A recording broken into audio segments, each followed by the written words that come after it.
Hello and welcome to episode 46. Today we're super excited to have special guest Miranda Anderson with us, and we're going to chat with her all about living a more creative, intentional, and adventurous lifestyle with kids.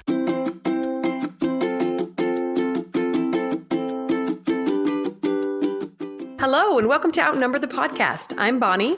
And I'm Audrey, and we're homeschooling moms to a combined total of 18 children. We know firsthand that motherhood is full of crazy chaos and overwhelming obligations, but it should also be full of love and laughter. Regardless of where you are on your journey, come join us as we work together to find joy in the chaos of motherhood.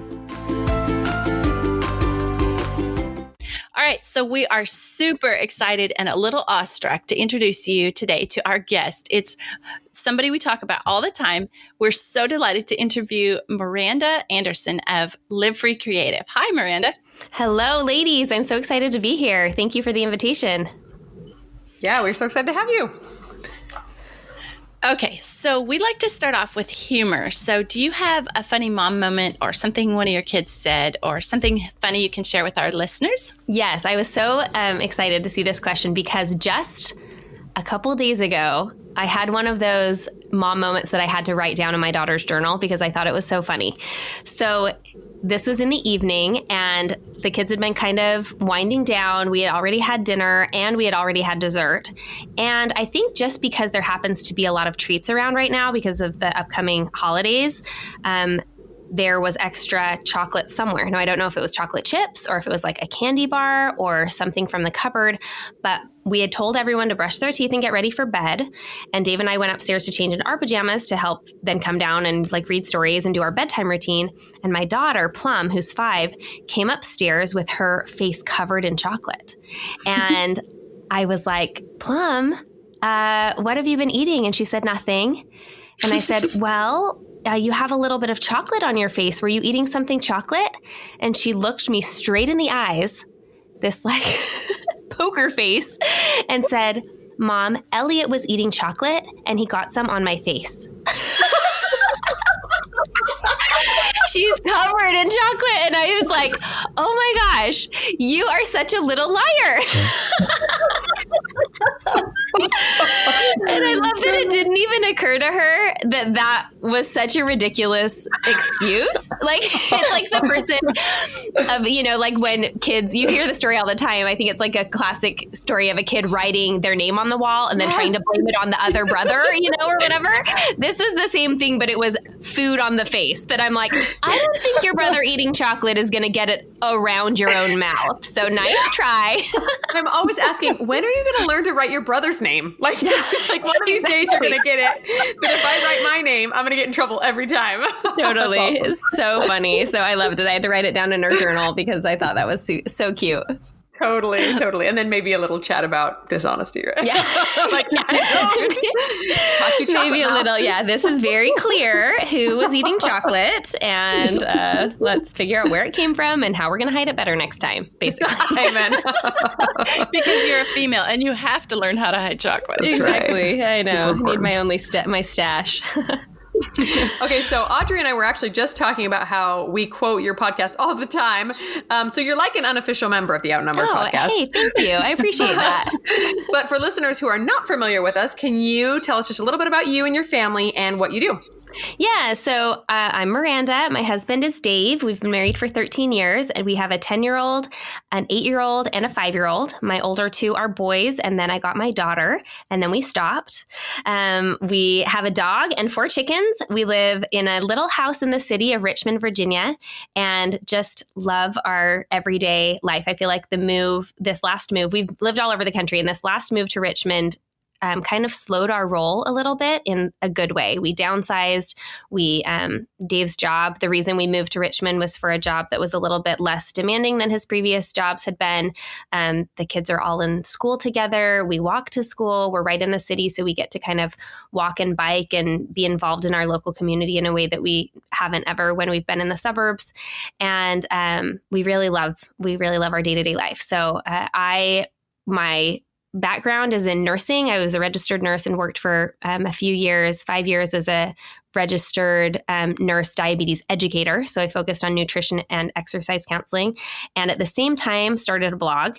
And I blogged as a hobby for many years. And then in 2014, turned my blog into my business and have worked as a blogger for, I guess that's 5 years. And then last year started my podcast. And then this past July released my first book. And then just a couple months ago, I started doing some creative mentorship coaching as well. So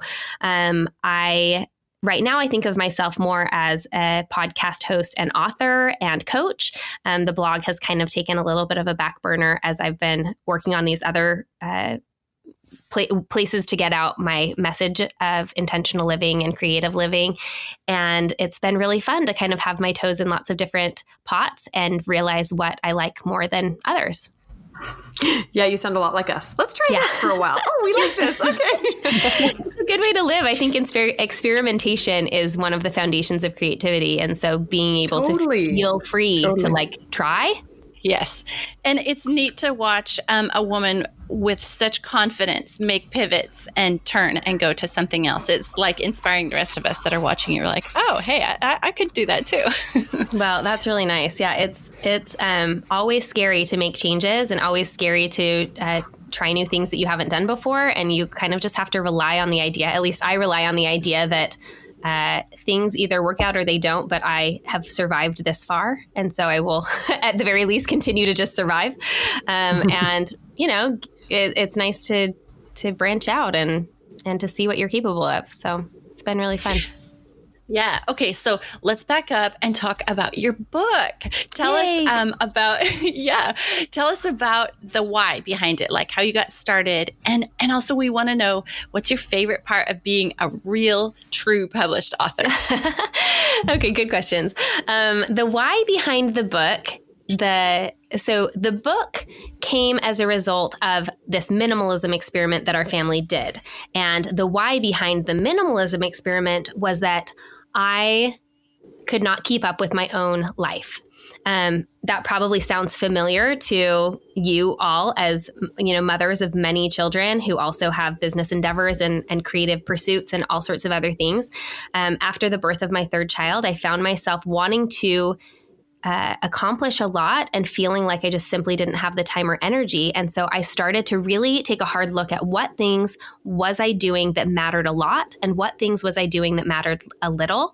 And so I started to do these kind of little experiments here and there of minimizing, like, for example, I recognized that I didn't want to spend very much time or energy thinking about my clothes. And so I tried what was called a capsule wardrobe, which, has kind of gone up in trend and maybe now is the trend of capsule wardrobe is fizzling out a little bit, but I still am very much on board for it. This was minimizing my closet down to the essential like 40 or 50 pieces and then just mixing and matching and not spending any time shopping outside of like, you kind of create this seasonal wardrobe and then you don't think about it again for like several months. And that was new and different and felt very much like something that I could use to manage my own energy. I didn't have to make decisions about what new things to buy, when to buy them, how to get there, how to manage them. It, decreased my laundry load. It decreased the amount of time that I spent dressing every day. And I started to feel more confident in my clothes than I had in years.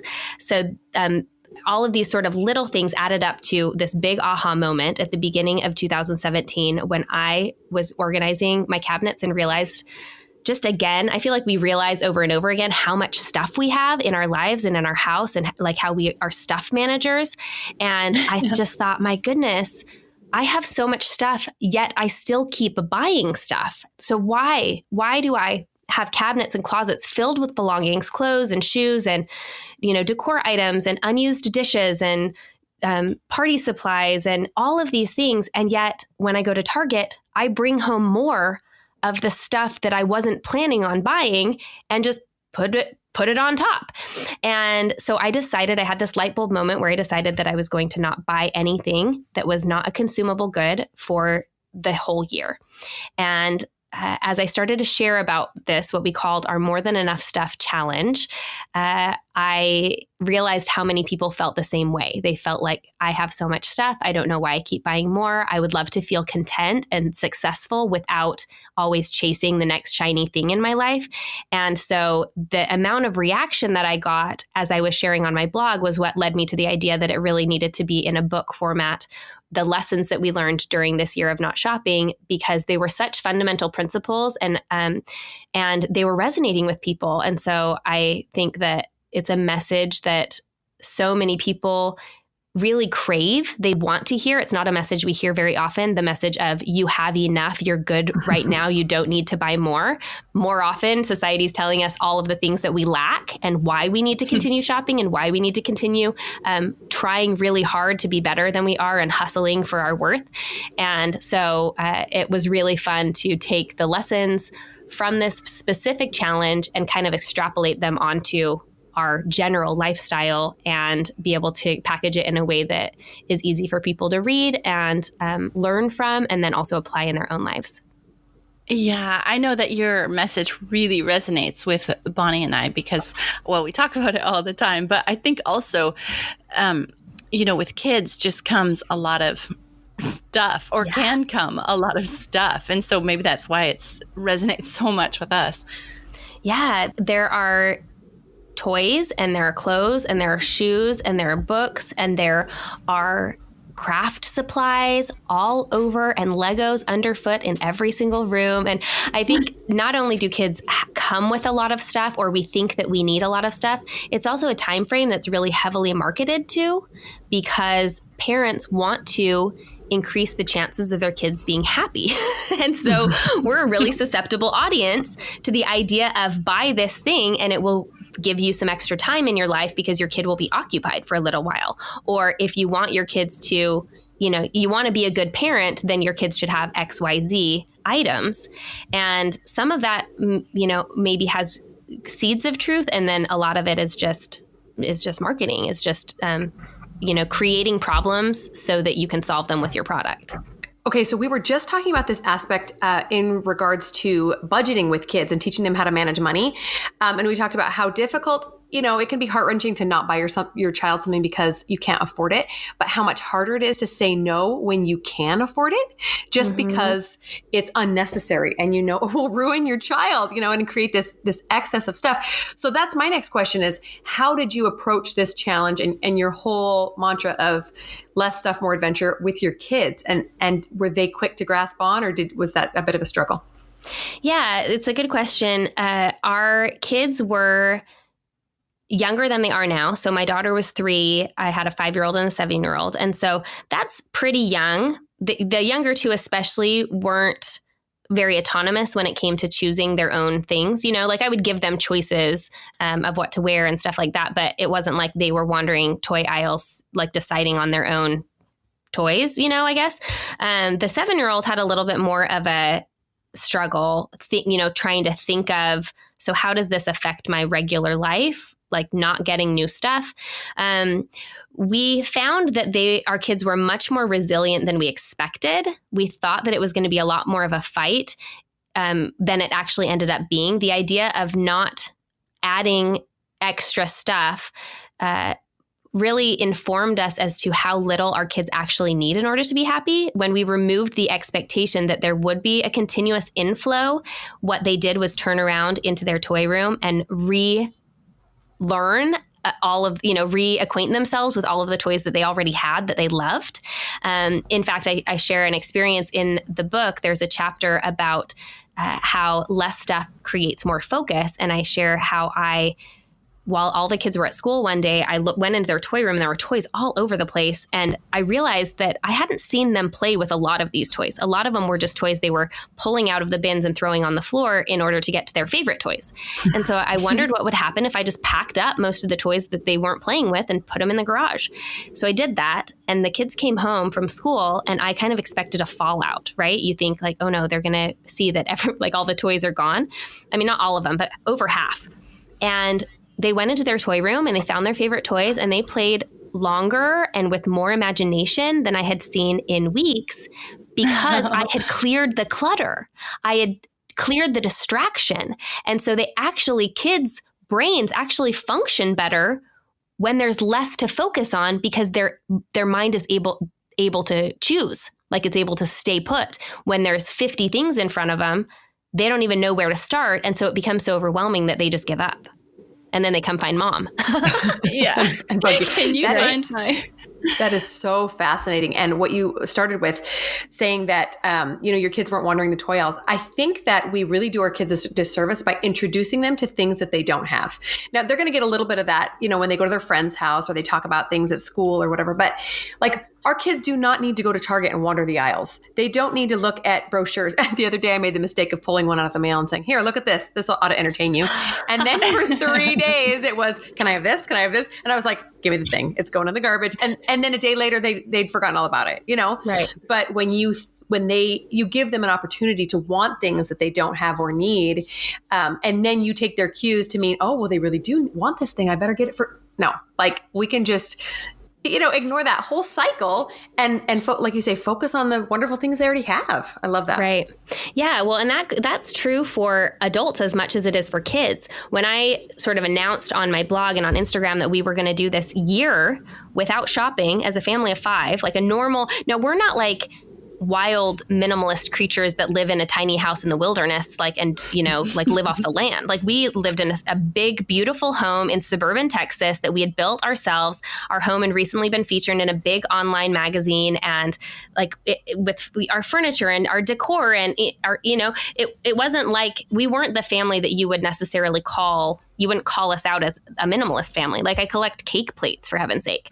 But we were able, when I announced that we were doing this challenge, a lot of people, their first reaction was, how can you possibly do this?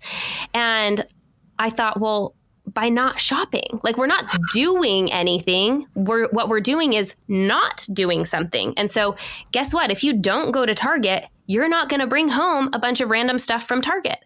We eliminated the outings that were unnecessary. And during that year, I only went to stores that sold exactly what I needed when I needed it. So my groceries I bought at Trader Joe's or at Costco. I really probably went to Target countable number of times, like maybe 2 or 3 times during the whole year. And maybe that sounds like a sad, slow death to a lot of listeners. But if you're thinking, when you think about it, what you're saying that you did with your kids, you give them a catalog and then say, no, you can't have this. That's the same thing that we do to ourselves every time that we go into all of the stores selling all of the things. We create a subtle discontent by seeing things that we don't need, but that we might want, and then having to resist that. And I don't think it's an all bad thing to resist. I actually think that impulse control and understanding that you can create space between the idea, I want that, and the actual buying of it is a really like emotional development. And that's something that's necessary in adults and in children. So I don't think the solution is fully disengaging from anything that would tell us what we might want, because you can't escape it. The marketing that happens on social media and on Facebook and on Instagram and on television and on podcasts even and everywhere, like we are sold to all the time. So I think some impulse control is really necessary. But I also think that we spend far more time browsing than we might need to as a people. Yeah. I love that. That makes total sense. Like, I in one of your podcasts, you were talking about decision fatigue. Mm-hmm. And I find myself so often in decision fatigue. So when you pare down and you have a smaller wardrobe, that cuts down on decision fatigue. And when you don't, browse, then you don't have decision fatigue, because it's the, should I buy this or should I not buy this going on, whether you realize it or not. So I can really relate to that too. Okay, so I don't know if you have any kids like this, but some of my kids sort of have some hoarder tendencies. Do you have any kids like that? So I think all of my kids on some level. I think that's a kid thing, right? Like collecting treasures. One trick that I found is that I want to encourage them to collect things and to think things are fun, and they gather, like my daughter especially, she's of the age that she will fill her pockets wherever we go, like whether we're inside and she's just like wandering around putting like like marbles and Legos and cars and flowers from outside and crayon. Like she'll just fill her pockets with stuff. Or if we're out like on a walk, she collects rocks and sticks and leaves and everything. And then she brings them all home, and then she thinks that they're things that we're going to like keep forever because they're really special. And so we've had to talk about how things can serve us for a while, but they don't have to serve us forever. So like we'll count the rocks and talk about how beautiful they are, and then find a special place to put them out in the garden, or, like color over the leaves, like do those kind of crayon etchings, you know what I mean? Where you can lay the leaves down and put paper on top of them and like etch them out. And then go discard the leaves, and we can keep the drawing for a little while, or when we're ready to be done with it, we can recycle it. I think it's helpful for kids to give them a certain amount of space, whether it's like a bin in their room or an actual little treasure box or a drawer, something that can be their space to collect and to hoard. And then that is it. So here's your space, here's your box. And naturally, if they're hoarding things, they will naturally come to a time where they have to start making choices, because not everything they want is going to fit. And so when you have given them a specific amount of space, then they come to the point where they get to start choosing. And that's the critical moment where they get to weigh, what do I like, which things do I like more than others? I don't have unlimited space. I don't have unlimited capacity. So I have to make choices. And I think that is that's the skill that's going to serve them throughout their lifetime, because that is something that's real. Like we get to a point where we have to start making choices. We can't just keep filling closets, and we can't just keep buying random stuff. We need to actually start deciding what matters the most and what are we going to give place for in our lives. So I feel like that can be really helpful. That is really awesome. So we're teaching them to be good decision makers when we're limiting the amount of stuff they can hoard. Totally. And prioritizing, like helping them decide what things they like the very most, because a lot of kids and adults as well will keep things just because they have them, even if they don't really like them that much anymore. And just because we own something isn't a good enough reason to keep it forever. Not everything is an heirloom. And we tend to naturally allow the influx, but not have a system for the output. So we collect and collect and collect, but then we don't ever let things go. And so I think that it is helpful to teach both of those skills, be discerning about what you bring into your life and what things you choose, but then also understand and be aware of when something no longer serves you. I think with kids and toys, especially, the parents are often more of the culprits of having the hoarding tendencies. I know for me, when I did this big kind of toy purge in my kids' toy room, a lot of the toys that I was getting rid of were things that they hadn't really liked for a while. They were developmentally beyond them. They were kind of more baby toys, things that, of course, they weren't playing with, but I was emotionally attached to them because those things felt like special to me because they reminded me of their childhood and of their baby years. And what really helped me was thinking that while they were sitting in my house not being played with at all and just being like thrown on the floor, there was a young mom out there with a new baby who was going to be wandering the aisles of Goodwill or, a thrift store in the local thrift store. And she would feel like this was a gold mine to come across these, gently used, really nice baby toys, and being able to understand that like, these things are not serving me, but they can serve someone and they're going to add value to someone's life, even if it's not mine, really helped in the kind of push I needed over the edge to start letting things go a little bit easier and holding things lighter. Yeah, man, I really, really love that. And that was going to be my next question is, how do you deal with kids who have a much higher tolerance to, clutter than you do? But I love what you said, that you teach them that things should not, we really, there are some things that we'll have an emotional connection to, like you say, heirlooms or pictures or things that really evoke, wonderful memories or whatever.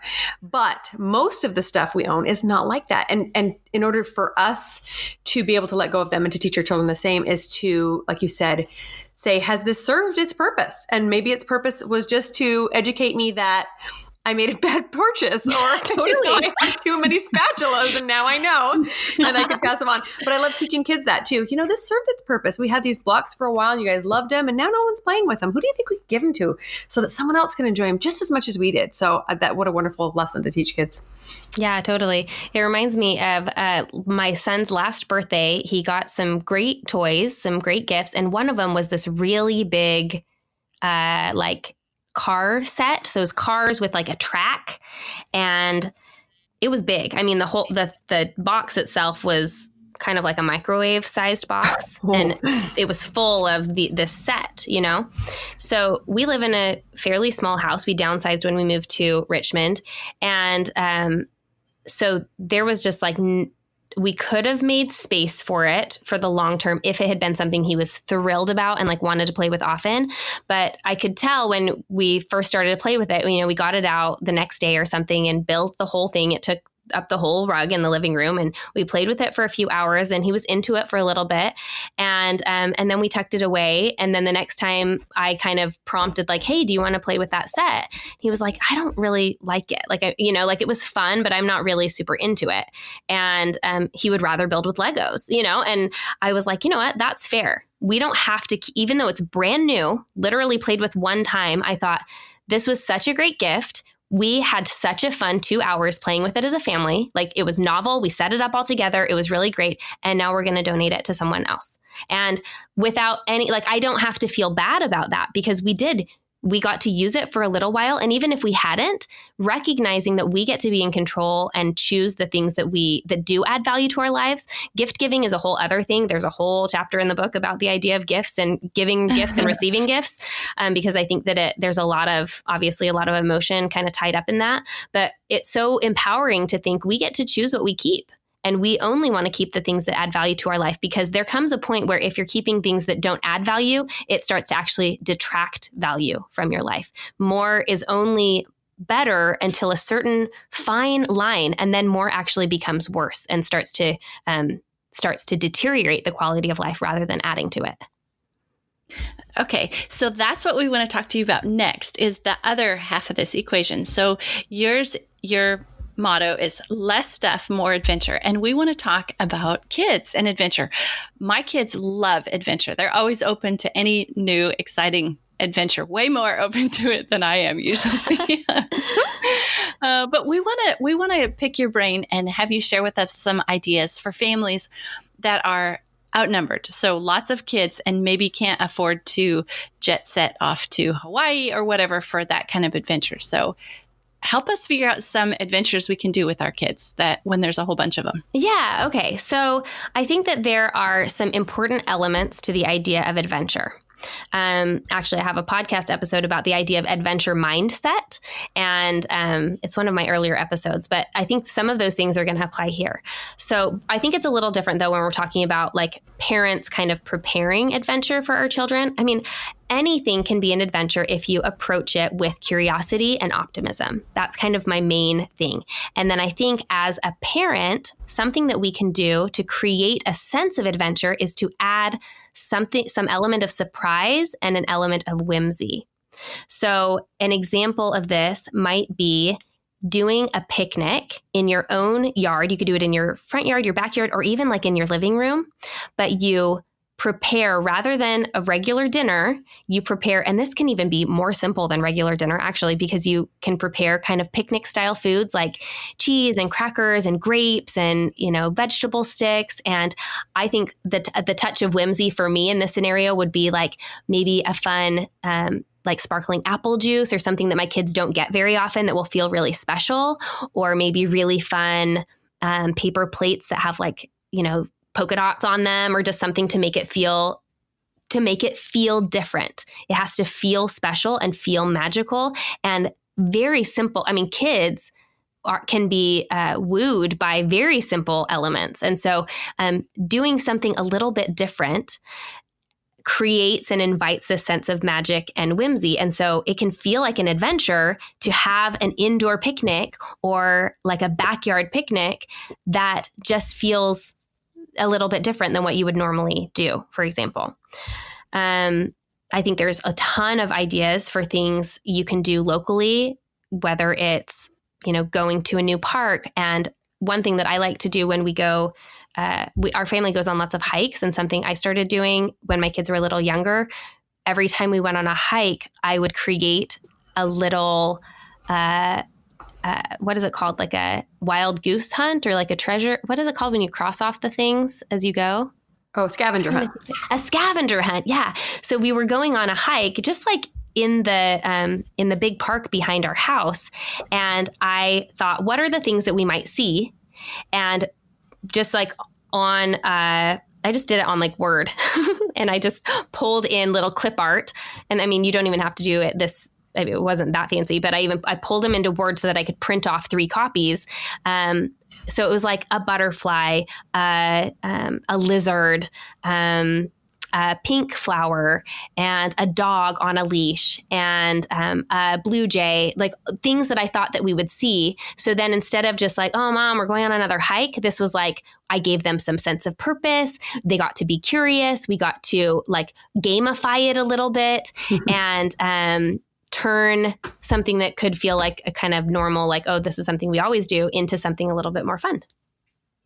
Oh, that's awesome. I'm totally feeling inspired to turn everyday events into adventures by adding curiosity and whimsy and surprise. Yes, I love that. And I especially love that you said, did you say positivity as well? Because that's my problem is I do not bring a lot of positivity to adventures because I'm not a very adventurous mom. I'm kind of a boring mom. But, and so to just approach everything with, we're going to have fun regardless of how it pans out. If it all pans out great, and to also, what do we say, Audrey? What's our unofficial tagline? Lower your expectations, right? Like to just make it super simple. And it doesn't have to be a Pinterest scavenger hunt, but you just go to the park and you say, hey, what are we going to find today? What can we see in the trees? What can we see in the sky? What can we dig up in the dirt? But I just love having that mindset. That's awesome.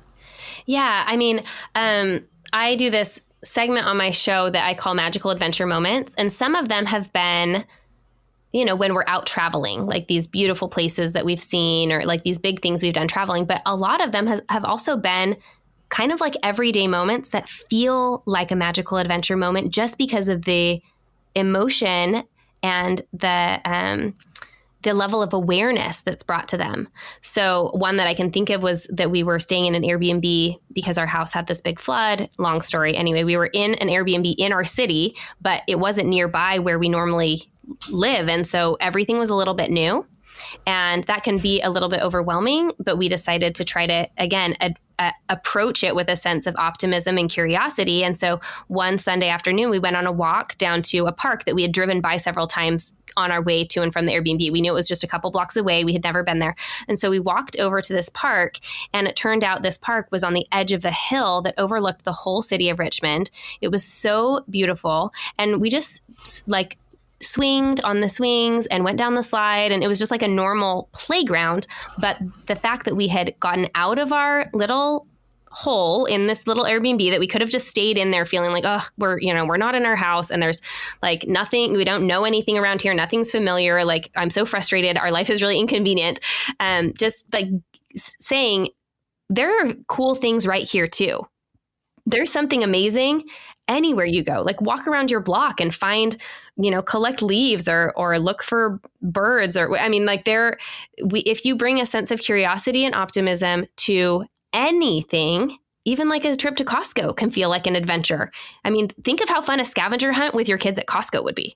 Like they would be gone down the aisles. It would almost be like a solo trip because you get to send them off looking for things, But this is it's really, adventure is about mindset, and adventure is about, it's about understanding that, like you said, lowering your expectations. Like you don't have to have expectations. You get to let life unfold in front of you and experience it as it happens. That's what it means to be present. That's what mindfulness is, just experiencing your life rather than trying to stay several steps ahead, expecting, what's going to come next. Like just allowing it to happen sometimes is really fun. And I think especially with your bigger families, a little bit of pre-planning and some input, like this goes maybe against what I just said, but I think it would be really fun to sit down with your kids and say, hey, what do you want to, let's choose 3 fun adventures this month, maybe one at our house, maybe one in our neighborhood, and maybe one that's a day trip or like a half day trip, and involve them in deciding what do you want to see and do? What is nearby? I'm sure that there's free museums or, gardens or, there are cool things everywhere. And so a lot of times we forget to play tourist in our own town because we live there when there's so many incredible things just right where we are, even just like going on half off ice cream day to a local ice cream shop and, trying it out. I don't know. I love how you can look at anything with that sense of adventure. It's really, really helpful for me, who is a mom that, struggles with finding and making fun time, because I'm so busy with the things that have to be done. But like you say, not even having any expectations, so just watching life unfold. So that leads me to my next question for you. We have watched on social media over the past year or so, as you've, changed your housing situation and then had your catastrophe after catastrophe and a lot of upheaval. So our question is, how have your kids dealt with this? And has this been something that you've been able to see as an adventure, or has that been a real struggle? Yeah. So, what is surprising? Our kids, again, I feel like kids are so resilient, and we don't give them enough credit for being able to handle whatever life throws at them, simply because I think they are not yet mature enough to try to get out of the moment. Like, they really don't think ahead that far.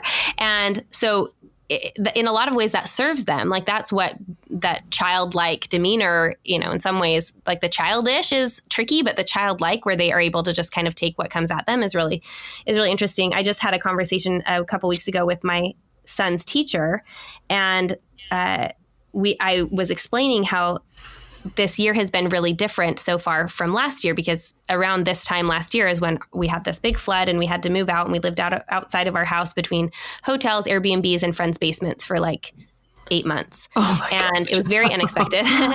And at the same time, we're renovating our house, and I'm trying to still like work and write my book and all of these things. And I said, it was so interesting. My kids did so well. And the teacher said, your kids did well because life was crazy, but you were still there. Like, my husband and I obviously were with them the whole time, and we were trying to compensate by making sure that our family dinner, like even if we were in a weird hotel, that we had great family dinners and spent time connecting together. And, so in some ways we almost like overcompensated for the upheaval of our lifestyle by making sure that our family unit felt really, really solid and secure.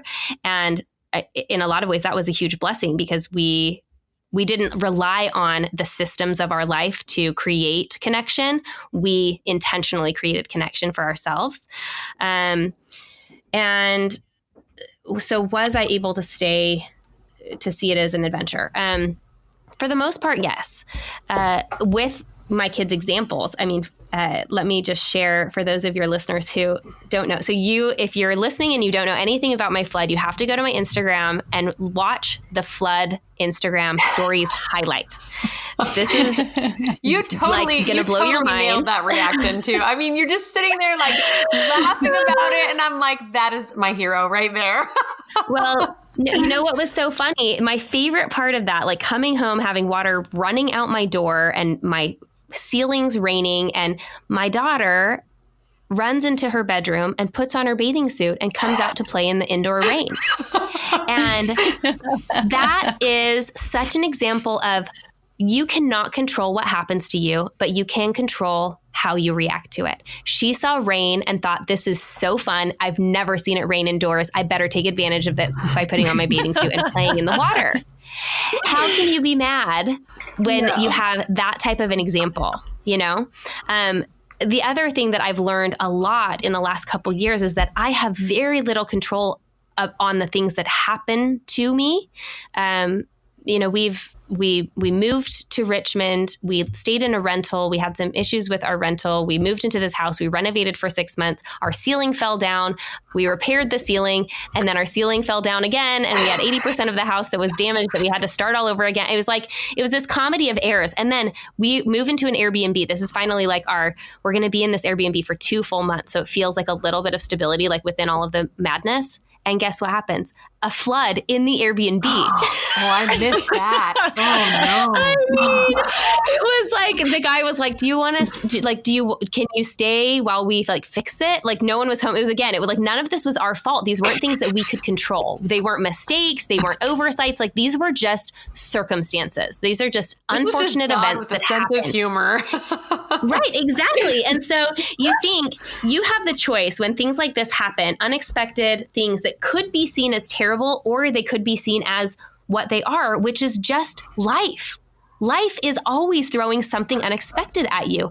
And whether it's a big thing like we've had to go through, or it's little things like not finding a parking spot or getting rear-ended on your way to a ballet performance, whatever it is, we have a choice always about how we react and how we see it. And so I have just made the deliberate decision to see my life as for me, supporting me and encouraging me. The universe has my back. I believe God is watching out for me and that he wants me to succeed and he wants me to feel happy.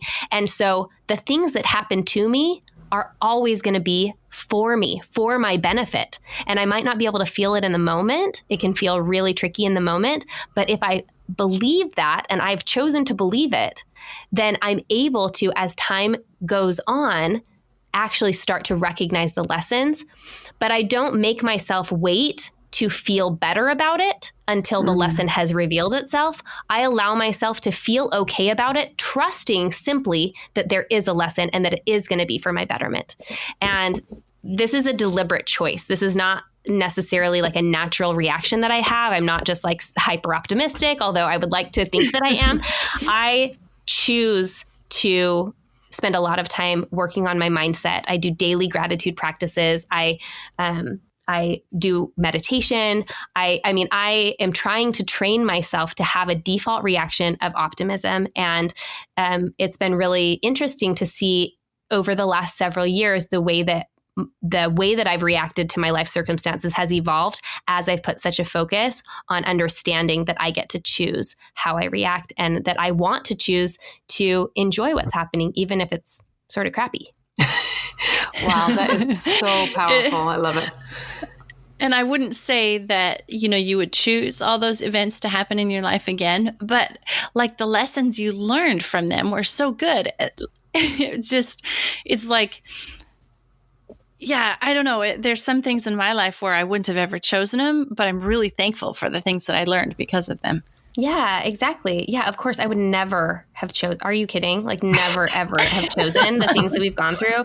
In fact, the other day, there was a big flood at a big building nearby in Richmond called I think it's like the Capital One Center or something. I don't know exactly. It's like a big event space, and they had a giant flood, like one of their water mains broke. And my husband texted me a picture. It was like the article, and he texted it to me. And then he said, trigger warning. Yeah. And I pulled up the thing that he did. He texted the picture first, though. So I pulled up the picture, and immediately my heart jumped and like caught in my throat, and I felt sick, like a little PTSD. And then his text comes through, trigger warning, and I had to just laugh and send it back. Honey, the trigger warning goes first.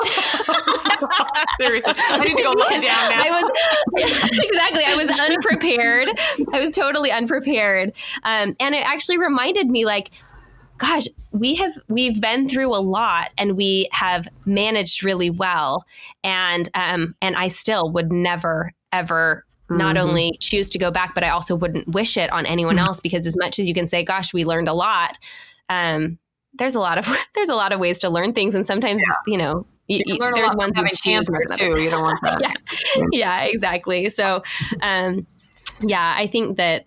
think the main message, and now it's a message that I can share too, because having gone through a bunch of kind of random crazy things, I also get to share, and maybe that's part of going through things, that, we do get to choose, and it is okay to choose to feel positive even when things are going wrong in your life, or things that you wouldn't like to happen.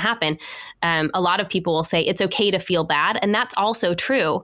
But I found that it's also okay to feel good, and you don't need to, try to, you don't have to justify the negativity in those types of situations. You can also choose to be okay And that can be just as powerful.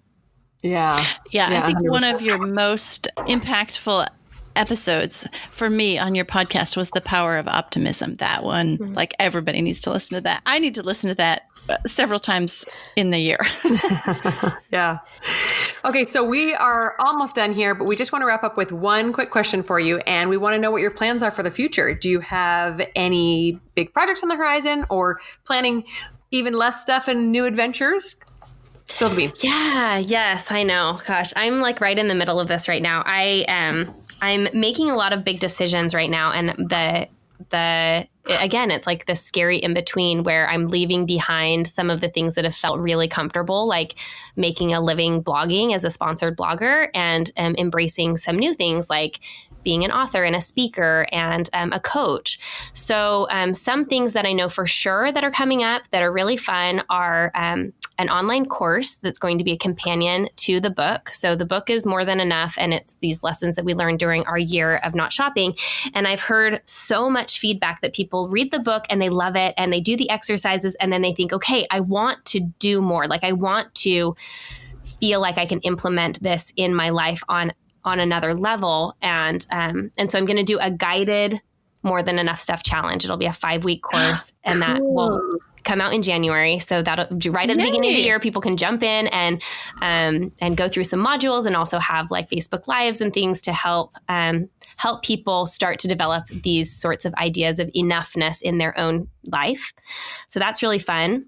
I'm also hosting a creative writing retreat in West Texas in May. I'm working on the confirmation for those dates. But one of the things that I learned when I was writing my book was how important it was, and you guys will know this being moms, to have uninterrupted time is like so unheard of in your life schedule. And so one thing that I did that was super effective for me was that I went on writing retreats and I just made them myself. Like I took myself to an Airbnb in the middle of the desert and spent 3 days writing. And that created the outline and the first half of the book basically. And then I wrote consistently in between, but then toward the end of my manuscript, I also took another 3 days. I went to a hotel nearby and I spent 3 full days with uninterrupted writing time. And that's how I finished the book, like being able to take myself apart, not have to worry about taking care of my kids, taking care of my house, like managing anything, but just focused on this deep work was really instrumental. And so I'm actually hosting one this month in November in Asheville, North Carolina, but it's full. And so the next one will be in May. And I'm really excited to provide a place for people to come do that deep work and invest in themselves to create, whether it's books or whether it's, art or whether it's courses, something that they like, it has been nagging at them that they want to do and they just haven't figured out where to do it or how to find the time. This is like investing in that time so that they can do it. So those are 2 of the big things coming up that I'm excited about. Oh, that's fascinating. So fun.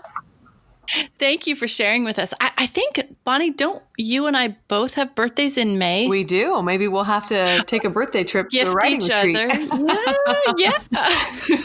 You guys could record so many podcast episodes during the days of this retreat.